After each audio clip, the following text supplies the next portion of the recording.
오늘 우리에게 주시는 하나님의 말씀은 요한복음 3장 1절에서 8절까지의 말씀입니다. 제가 아는 성경으로는 신약 성경 145쪽에 있습니다. 요한복음 3장 1절에서 8절까지 말씀을 우리 한 절씩 교독하시겠습니다. 그런데 바리새인 중에 니고데모라 하는 사람이 있으니 유대인의 지도자라. 그가 밤에 예수께 와서 이르되 라삐여, 우리가 당신은 하나님께로부터 오신 선생인 줄 아나이다. 하나님이 함께 하시지 아니하시며 당신이 행하시는 이 표적을 아무도 할 수 없음입니다. 예수께서 대답하여 이르시되 진실로 진실로 내게 이르노니 사람이 거듭나지 아니하면 하나님의 나라를 볼 수 없느니라. 니고데모가 이르되 사람이 늙으면 어떻게 날 수 있사오니까?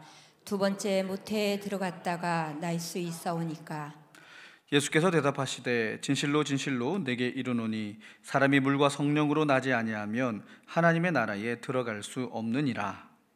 난 것은 육이요 영으로 난 것은 영이니 내가 내게 거듭나야 하겠다 하는 말을 놀랍게 여기지 말라. 바람이 임의로 불며 내가 그 소리는 들어도 어디서 와서 어디로 가는지 알지 못하나니 성령으로 난 사람도 다 그러하니라. 아멘. 우리 앞뒤의 좌우를 보시면서 한번 인사하겠습니다. 사랑합니다, 축복합니다. 인사하시겠습니다. 사랑합니다, 축복합니다. 네. 날이 많이 선선해졌죠? 네, 아침 저녁으로 공기가 많이 차갑게 느껴집니다. 특별히 요즘 이렇게 구역을 돌아보다 보면 감기에 걸리신 또 분들이 제법 있으신 것 같은데, 특히 환절기에 일교차가 많은 때에 따뜻한 물 많이 챙겨 드시고, 적당히 운동도 하시면서 건강을 잘 지켜가시기를 간절히 바랍니다. 지난 10월 10일 날 우리나라에 굉장히 또 큰 경사스러운 일이 있었습니다. 어떤 일인지 기억하십니까? 우리 한강이라고 하는 그 작가분이 노벨 문학상을 수상하게 되었습니다. 그리고 그 다음 날도 굉장히 기쁜 소식이 또 들려왔는데요. 노벨상만큼이나 또 이렇게 인정받는 세계적인 상인데요. 톨스토이 문학상을 김주혜라고 하는 작가님이 또 수상을 하게 되어서 우리나라의 이 문학계가 굉장히 박수를 치고 대단하다 이렇게 평가를 했었는데요. 참 굉장한 일인 것 같습니다. 이 한강이라고 하는 분도 몇 년 전에 이 톨스토이 문학상을 받았었거든요. 그래서 이 노벨 문학상으로 가는 하나의 관문처럼 이렇게 느껴지는 그러한 귀한 상입니다. 어쨌든 세계적으로 공인된 위대한 그런 상을 받게 된 것도 굉장히 경사스러운 일이고 참 좋은 거지만 요즘 우리나라 이 문화라고 하는 영역에서 우리나라의 어떤 역량이나 세계적인 어떤 그런 수준을 바라봤을 때 굉장히 그 기세가 참 대단하다라고 생각을 합니다. 봉준호 감독을 통해서 이 기생충이라고 하는 영화가 또 온 세상에 소개되면서 이 아카데미상이라고 하는 생각하지도 못했던 큰 상을 또 수상하게 됐고, 드라마 쪽에서는 오징어 게임이라고 혹시 보신 분 계신가요? 저도 이렇게 다 보지는 못했는데 오징어 게임이라고 하는 이 드라마가 또 유행을 하게 되어서 전 세계적으로 이 하나의 컨텐츠처럼 그렇게 이용됐던 그런 때가 있었고, 너무 인기가 많으니까 지금 2편이 거의 제작을 마치고 올 겨울에 다시 또 이렇게 공개가 된다고 하는 그런 기사들도 봤는데요. 어쨌든 이 신드롬을 일으킬 정도로 우리나라 드라마와 문화들이 아주 세계적으로 영향력을 크게 떨치고 있습니다. 그리고 얼마 전에는 또 그 BTS 방탄소년단이라고 하는 팀들이 또 그 미국 빌보드 차트에서 1위를 달성하기도 하고, 또 아쉽게 불발이 됐지만 뭐 그래미상이라든지 이런 데도 이렇게 후보로 올라가면서 우리나라의 아주 이 탁월한 음악성과 이 예술성을 나타내기도 했습니다. 그리고 최근에는 또 흑백 요리사라고 하는, 저는 아직 보진 못했습니다만은 요리사라고 하는 이런 그 경연 프로그램이 또 이 넷플릭스나 이런 쪽으로 이제 나와가지고 전 세계적으로 이 시청률 거의 1위를 찍고 있는 그런 방송입니다. 그래서 우리나라의 그런 요리와 또 음식에 대해서 굉장히 또 세계적으로 지금 주목을 받는 그런 일들이 일어나고 있습니다. 그 어느 때보다도 우리나라의 문화가 전 세계적으로 인정받고 존중받으며 굉장히 환대받는 그러한 상황에 우리는 살아가고 있습니다. 너무나도 자랑스럽고 기쁜 일이죠. 문화가 곧 국력이다라는 말이 있습니다. 과거 우리나라의 문화는 사실 굉장히 이 사대주의에 가까운 문화였습니다. 우리나라 주변에 있는 열강들과 또 선진국이라고 불리는 나라들이 가지고 있던 문화를 굉장히 부러워하고 탐내던 그런 분위기가 있었죠.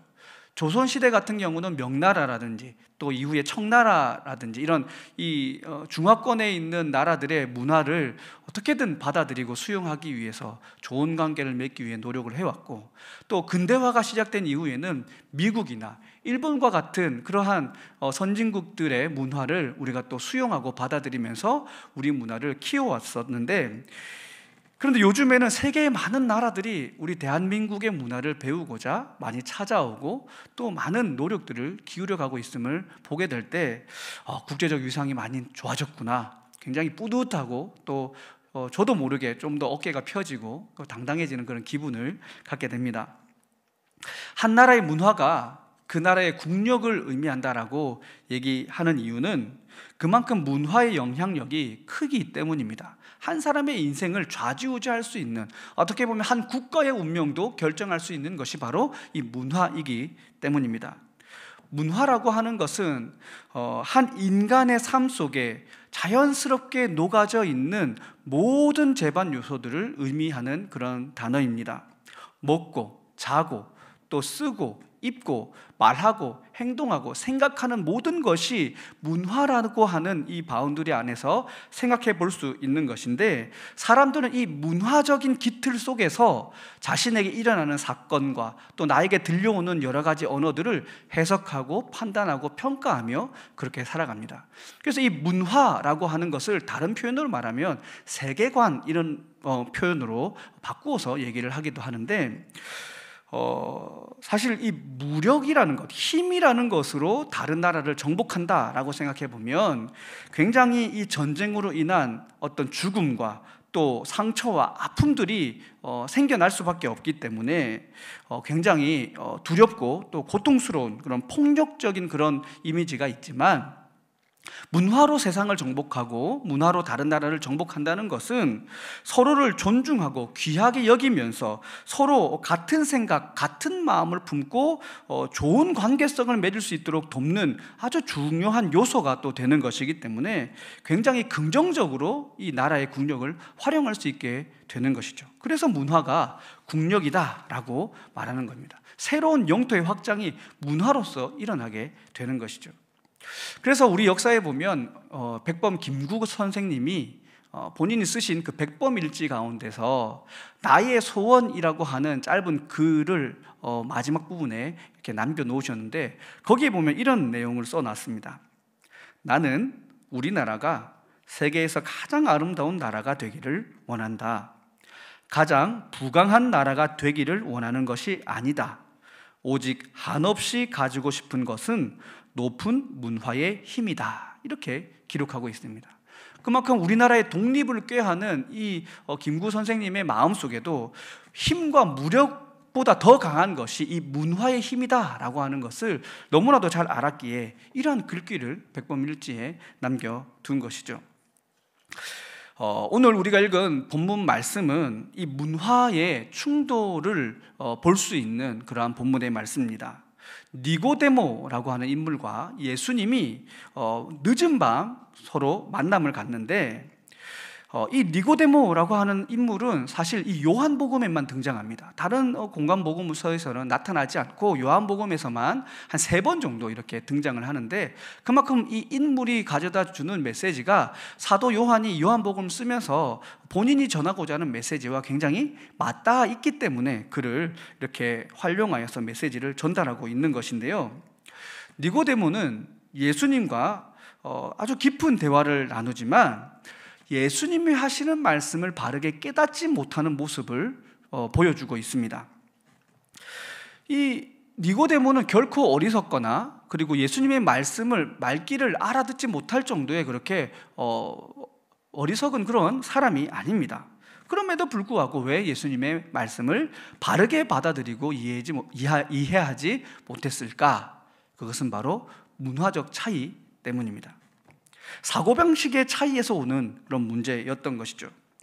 예수님은 말씀을 하실 때 하나님 나라의 문화를 기준으로 해서 니고데모에게 얘기를 건넸습니다. 하지만 니고데모는 예수님의 그 말씀을 어떻게 해석하냐면 세상적인 기준으로 자기가 알고 있는 이 세상의 지식으로 예수님의 말씀을 해석하고 판단하려 했던 것이죠. 그래서 이 두 문화의 차이, 하나님 나라의 문화와 이 세상의 문화가 서로 충돌하게 되니까 서로 이해하지 못하게 되는 일들이 일어나게 된 것이죠. 예수님과 이 니고데모가 나누었던 대화의 핵심은 오늘 본문 3절에 나와 있습니다. 3절에 보면 예수님께서 이런 말씀을 하십니다. 거듭나지 아니하면 하나님의 나라를 볼 수 없다, 이렇게 말씀합니다. 예수님은 이 거듭남의 중요성에 대해 말씀하신 것이죠. 하지만 니고데모는 이 거듭남을 뭐라고 해석하냐면, 아니 예수님, 거듭난다는 것은 다시 태어난다는 것인데 그러면 어머니 뱃속에 다시 들어가야 된다는 말입니까? 이게 말이 됩니까? 라고 되묻고 있습니다. 대화가 지금 전혀 안 되고 있는 것, 소통이 안 되는 것입니다. 니고데모는 결코 어리석거나 뭔가 부족함이 있는 사람이 아니었음에도 불구하고 예수님의 말씀을 이해하지 못합니다.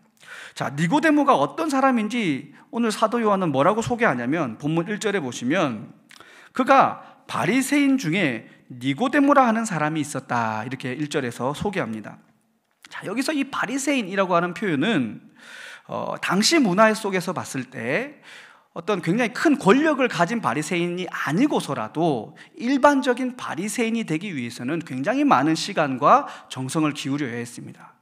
처음에 이 바리새인이 되기 위해서는 입문 과정을 한 1년 이상 겪어야 했고 또 시험을 통과해야만 했습니다. 그리고 그 입문 과정을 거친 이후에도 3년이라고 하는 시간 동안 다시 이 바리새인이 되기 위한 공부를 했고 또 그것을 수료하는 시험을 또 쳐야 했습니다. 그리고 그 과정 속에서 바리새인다운 삶을 살아내기 위해서 철저하게 경건 훈련도 함께 받아야만 했던 것이죠. 요즘으로 말하면 신학대학원을 졸업하고 목사 고시를 패스해야만 됐던 것처럼 이 바리새인이 되는 과정이 굉장히 쉽지 않은 과정이었던 것이죠. 그럼에도 불구하고 이 니고데모는 지금 예수님과의 소통을 어려워하고 있는 모습을 본문에서 보여줍니다.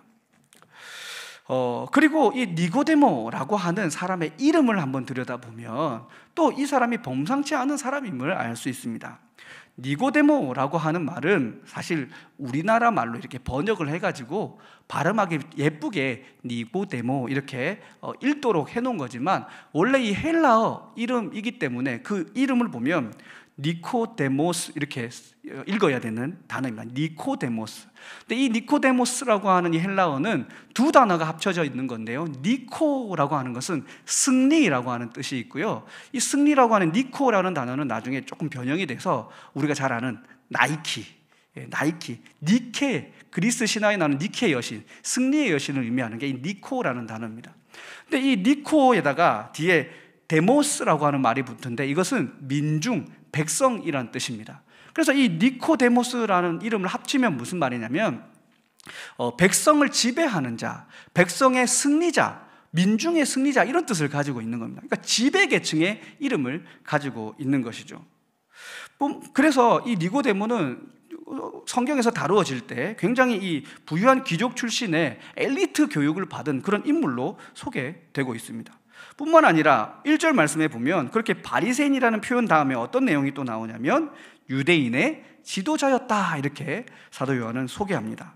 이 지도자라고 번역된 헬라어 단어가 아르콘이라고 하는 단어인데, 이 단어는 흔히 왕에게도 쓰이고 또 지도자에게도 쓰이고 또 재판관이라든지 또 산헤드린 공회원이라든지 제사장이라든지 이런 사람에게 골고루 쓰였던 그런 단어입니다. 그런데 여기서는 사실 이 산헤드린 공회, 우리나라로 말하면 국회의원 정도 되는 그런 위치에 있는 인물이 바로 이 니고데모라는 인물이었다라는 것이죠. 누가 보더라도 이 세상적인 기준에서는 가장 탁월하고 또 많은 지식과 지혜와 경험이 있는 인물로 이 니고데모가 소개되고 있습니다. 그런데 이러한 권력과 지혜와 지식과 능력을 가진 니고데모가 한밤중에 예수님을 찾아왔습니다. 그가 이렇게 한밤중에 예수님을 찾아온 이유가 뭐겠습니까? 사람들 눈에 띄고 싶지 않다는 것이죠. 그리고 이 밤이 가기 전에 자신이 가지고 있던 이 궁금증을 해결해내야만 마음 편히 잠을 잘 수 있겠다고 하는 이 갈망과 간절함이 또 그의 마음속에 있었기 때문에 한밤중에 예수님을 찾아온 것이죠. 그런데 그런 그가 예수님을 만나자마자 예수님을 뭐라고 부릅니까? 말씀을 보면 예수님을 향하여 랍비여 이렇게 부릅니다. 예수님을 굉장히 높여서 부르는 표현입니다. 당시 이 랍비라고 하는 호칭은 아무에게나 주지 않았습니다. 바리새인이라는 호칭을 따기도 어려웠지만 랍비는 훨씬 더 어려웠습니다. 기본적으로 이 바리새인이라고 하는 칭호를 얻은 이후에 또 다시 3년 이상의 기간에 공부를 또 해야 되고 테스트를 통과해야 되고 또 많은 이 실적과 경험을 쌓아야만 받을 수 있는 것이 이 랍비라고 하는 칭호였습니다. 그래서 당시에 랍비는 최소 아무리 빨리 이 호칭을 따더라도 40세 정도는 되어야 겨우 딸 수 있는 그러한 호칭이었는데, 예수님은 이제가 30세를 막 넘어서는 그런 나이였기 때문에 이 니고데모가 예수님을 향하여 랍비여라고 불렀던 것은 굉장히 우대하는 것이고 존중과 존경을 표현하는 그런 내용으로 볼 수 있습니다. 그런데 이 니고데모는 예수님을 랍비로 축켜 세운 다음에 예수님께 이렇게 인사를 합니다. 우리 2절 말씀을 같이 한번 읽어보겠습니다. 본문 2절 말씀입니다. 시작. 그가 밤에 예수께 와서 이르되 랍비여, 우리가 당신은 하나님께로부터 오신 선생인 줄 아나이다. 하나님이 함께 하시지 아니하시면 당신이 행하시는 이 표적을 아무도 할 수 없음이니이다. 아멘. 자, 니고데모는 예수님을 뭐라고 표현합니까? 하나님께로 오신 분이라고 고백합니다. 하나님께서 당신을 이곳에 보내지 않았다면 예수님 당신이 지금 예루살렘에서 유월절 기간 동안 머무르면서 행하셨던 그 모든 기적과 그 행위들이 결코 있을 수 없는 일이라고 나는 믿습니다. 그래서 나는 그 기적을 표적이라고 봅니다 라고 고백하면서 예수님의 존재를 인정하고 예수님을 높여줍니다. 예수님은 그렇게 자신을 늘 존중하는 이 니고데모의 진심을 아시고 한 말씀을 또 건네시는데요, 우리 3절 말씀을 같이 한번 또 읽어보도록 하겠습니다. 우리 앞에서 봤지만 한 번 더 보겠습니다. 3절입니다. 시작. 예수께서 대답하여 이르시되 진실로 진실로 내게 이르노니 사람이 거듭나지 아니하면 하나님의 나라를 볼 수 없느니라. 아멘. 예수님이 말씀하십니다. 사람이 거듭나지 아니하면 하나님의 나라를 볼 수 없다, 그렇게 말씀하죠. 이것이 명백한 진리이며 하나님의 뜻이다라는 거죠. 거듭남이라는 것과 하나님의 나라라는 것을 보는 것에 대해서 지금 이야기해 주십니다. 자, 예수님이 니고데모에게 거듭나야 한다라고 하신 말씀에서 이 거듭나다, 이 거듭이라고 하는 이 단어의 원래적 의미는 뭐냐면 처음부터 다시 하다 또는 하늘로부터 오는 것, 뭐 이런 뜻을 가지고 있습니다. 하나님이 하늘에서부터 내려주시는 은혜의 의미를 담고 있는 그런 표현입니다. 그리고 거듭나다에서 나다라는 단어는 뭐냐면 출산하다, 또 아버지가 아이를 돌보다, 이런 뜻을 가지고 있는 헬라어 단어가 쓰여지고 있습니다. 그래서 이 두 단어, 거듭이라는 말과 나다라고 하는 말을 합쳐서 우리가 생각해 보면 하늘로부터 주시는 은혜로 우리가 새롭게 태어나지 않으면 하나님의 나라를 볼 수 없다, 이 말로 이해해 볼 수 있습니다. 이것이 네가 늘 공허하고 허전했던 수많은 인생의 질문 가운데 허무함을 느끼게 했던, 너를 근심하게 했던 본질적인 문제다. 이것을 해결해야만 너는 자유할 수 있다. 예수님이 말씀해 주신 겁니다.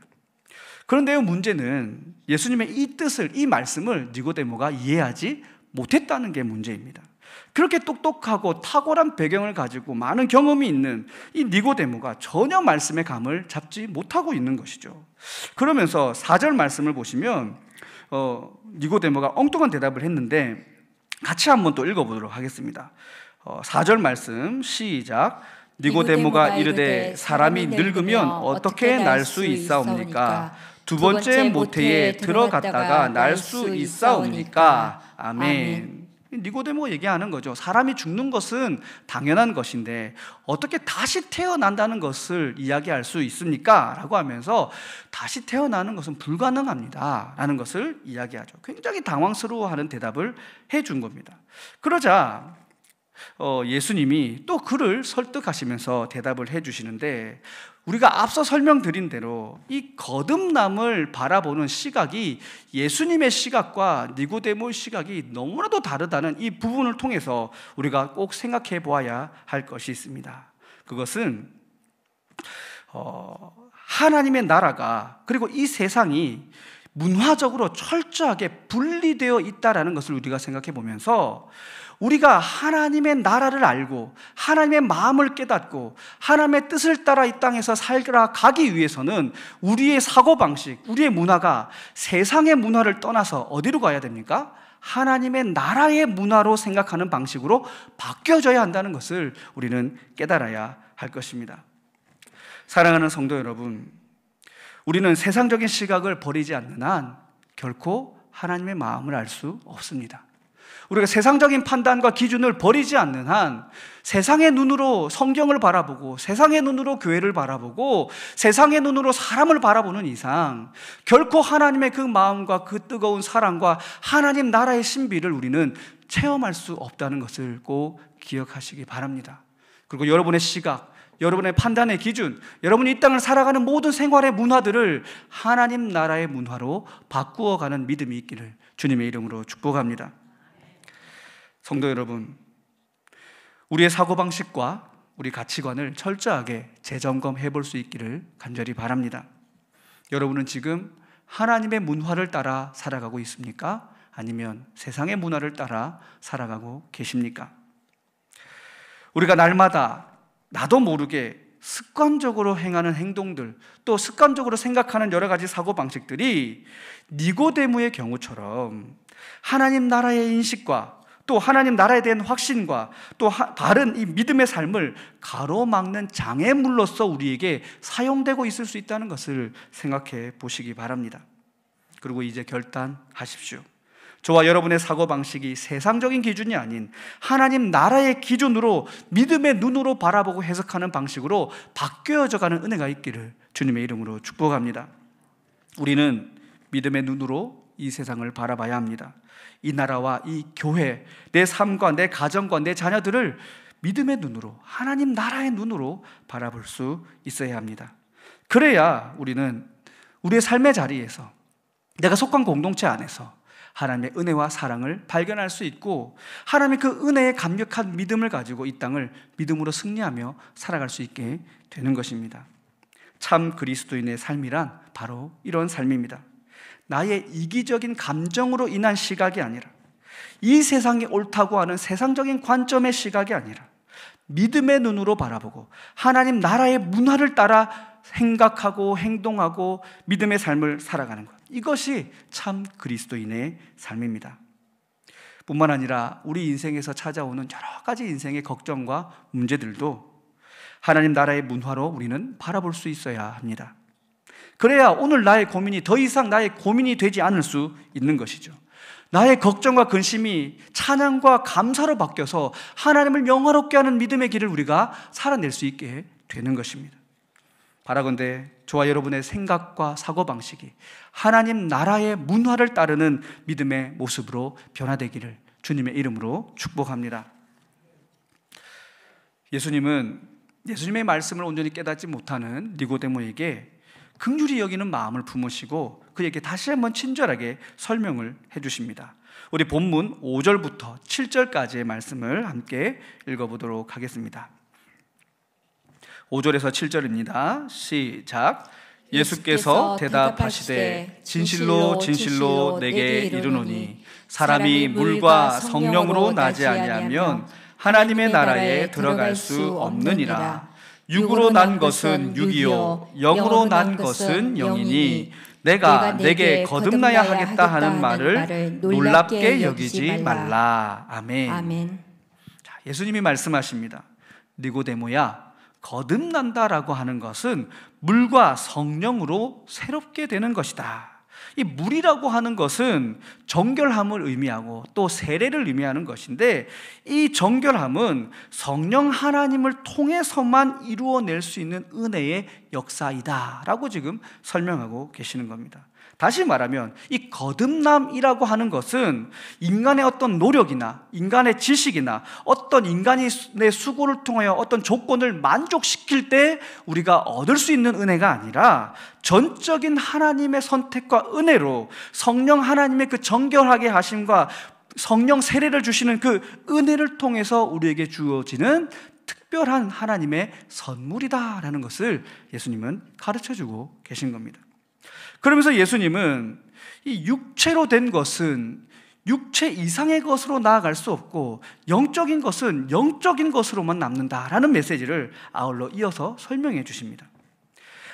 아무리 세상적으로 많이 배우고 또 많이 노력해서 훈련하고 또 많은 수고를 쌓아간다 할지라도 육체적인 것, 육적인 것이 영적인 것으로 바뀔 수는 없다는 것을 예수님이 분명하게 이야기해 주신 겁니다. 우리나라 속담에 콩 심은 데 콩 나고 팥 심은 데 뭐가 납니까? 예, 팥이 납니다. 콩 심은 데 콩이 나고 팥 심은 데 팥이 납니다. 이 얘기를 하시는 겁니다. 육적인 것은 육적일 수밖에 없고 영적인 것은 육적인 것과 바꿀 수 없다는 것을 말씀하고 있는 것이죠. 세상의 것, 육신의 것을 쫓으며 살아가면 그 어디에서도 영적인 은혜를 누릴 수 없다. 영적인 이 거듭남의 행복을 체험할 수 없다는 것을 말씀하고 계신 겁니다. 그러면서 예수님은 또 말씀하십니다. 성령 하나님의 이 거듭나게 하시는 은혜, 이것은 굉장히 이 신비한 것이기 때문에 이 바람에 비유하여서 설명을 또 해주시는데요. 본문 8절의 말씀 우리 다시 한번 또 읽어보도록 하겠습니다. 본문 8절의 말씀입니다. 시작. 바람이 임의로 불매 내가 그 소리는 들어도 어디서 와서 어디로 가는지 알지 못하나니 성령으로 난 사람도 그러하니라. 아멘. 자, 여기서 이 바람이라고 하는 것은 전에도 한번 설명드렸지만 푸뉴마라고 하는 헬라어 단어를 씁니다.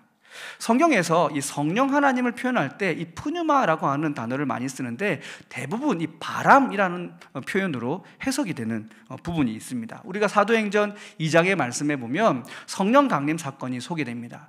그때 성령 강림 사건이 일어나는 그 상황을 설명할 때 어떤 표현이 사용됩니까? 급하고 강한 바람 같은 소리가 있어, 이렇게 표현을 하고 있습니다. 급하고 강한 바람 같은 소리가 있어. 성령께서 그렇게 임재하셨다라는 겁니다. 그러면서 이 푸뉴마라고 하는 단어를 사용합니다. 그리고 구약에서는 이 바람의 의미를 루아흐라고 하는 이 히브리어 단어에서 사용을 하고 있는데, 이 광야에서 몰아치는 그 거센 바람을 이미지화하는 그런 단어입니다. 특히 이 출애굽기에서 애굽을 탈출하여서 이제 모세를 중심으로 이스라엘 백성들이 광야길을 시작하려고 할 때 홍해 바다를 만납니다. 그래서 뒤에서는 애굽 병사들이 이제 출애굽한 이스라엘 백성들을 다 잡아 죽이기 위해서 막 병거를 몰고 쫓아올 때 어떤 일이 일어납니까? 모세가 하나님의 은혜와 또 그 기적의 역사를 통하여 홍해 바다를 가르는 일들을 벌이죠. 그때 성경에 뭐라고 기록되냐면 동풍이 불었다, 이렇게 기록합니다. 이 동풍이 바로 이 바람이 뭐냐면 루아흐, 성령으로 해석되는 그런 단어를 사용하고 있습니다. 성경에서 성령은 이렇게 바람에 비유됩니다. 왜 바람에 비유될까요? 그것은 오늘 본문에서 예수님도 말씀하셨듯이 어디로 왔는지, 어디서 출발했는지, 또 앞으로 어디로 갈 것인지 우리의 눈으로 발견하고 체험하고 볼 수 없기 때문에 성령 하나님의 그 신비의 역사를 표현하기 위하여 이 바람이라고 하는 것들을 사용하여 이야기하고 계시는 겁니다. 예수님은 성령도 마치 바람과 같다 말씀하십니다. 성령의 행위가 어디서 오는지, 또 어디로 가는지, 왜 일어나는지 우리 인간적인 사고, 이 세상적인 지혜와 지식으로는 도저히 알 수 없는 성령의 신비이며, 그것은 성령께서 깨닫게 하셔야만 우리가 알 수 있는 특별한 은혜의 역사다라는 것을 니고데모에게 다시 한번 강조하여 알려주고 계시는 겁니다. 그러면서 예수님께서 말하고자 하시는 것은 뭐냐면, 성령 하나님의 은혜로 예수를 구세주로 고백할 수만 있다면 그것은 곧 정결함을 입는 것이고 거듭난 사람임을 나타내는 증거다라는 것을 가르쳐주고 있는 겁니다. 사랑하는 성도 여러분, 성령 하나님의 역사, 그 구원의 역사는 우리 인간적인 생각으로 해석하거나 설명할 수 없는 성령 하나님의 신비의 영역에 있다는 것을 여러분 꼭 기억하시기 바랍니다. 그리고 예수 그리스도를 믿고 구원받은 이 은혜를 허락하신 이 성령 하나님의 역사 앞에 여러분 늘 감사하시고 기뻐하는 믿음의 삶을 살아가시기를 주님의 이름으로 축복합니다. 우리는 성령의 은혜를 입은 사람들입니다. 그렇기에 우리는 하나님을 아버지라 고백할 수 있고 예수 그리스도를 구세주로 고백할 수 있으며, 우리가 믿음의 삶 속에 성령 하나님을 의지하여서 예수 그리스도의 이름으로 기도할 수 있게 된 것입니다. 이것은 우리의 능력으로 된 것이 아니고 우리의 선택으로 된 것이 아니라 하나님의 신비의 영역 속에서 일어난 기적이며 우리에게 주어진 참된 하나님의 은혜요 선물이라는 것을 여러분 꼭 기억하시면서 매일매일 하나님 앞에 감사함으로 나아가는 믿음이 있기를 주님의 이름으로 축복합니다. 이제 말씀을 정리하려 합니다. 우리가 한 생명이 태어나는 이 출생의 신비를 이야기할 때 말할 수 없는 경이로운 감정을 느끼게 됩니다. 출생이라고 하는 것은 생명의 시작이며 또 어떤 존재를 규정할 수 있는 어떤 첫 출발이 되는 겁니다. 조금 쉽게 설명하면 사람으로 태어난 사람은 누구로 삽니까? 사람으로 살게 되어 있습니다. 동물로 태어난 존재는 어떻게 살아갑니까? 동물로서 이 땅을 살아가게 되는 것이죠. 영적인 출생도 마찬가지라는 겁니다. 하나님의 사람으로 태어나고 하나님의 사랑으로 선택받은 사람은 하나님의 사람으로 살아야 한다는 것입니다. 우리는 하나님의 그 선택을 받은 존재라는 것을 어느 순간에도 잊어서는 안 될 것입니다. 저와 여러분은 하나님을 아버지라 고백하고 예수 그리스도를 참된 그리스도로 고백하는 하나님의 자녀요 하나님의 성도입니다.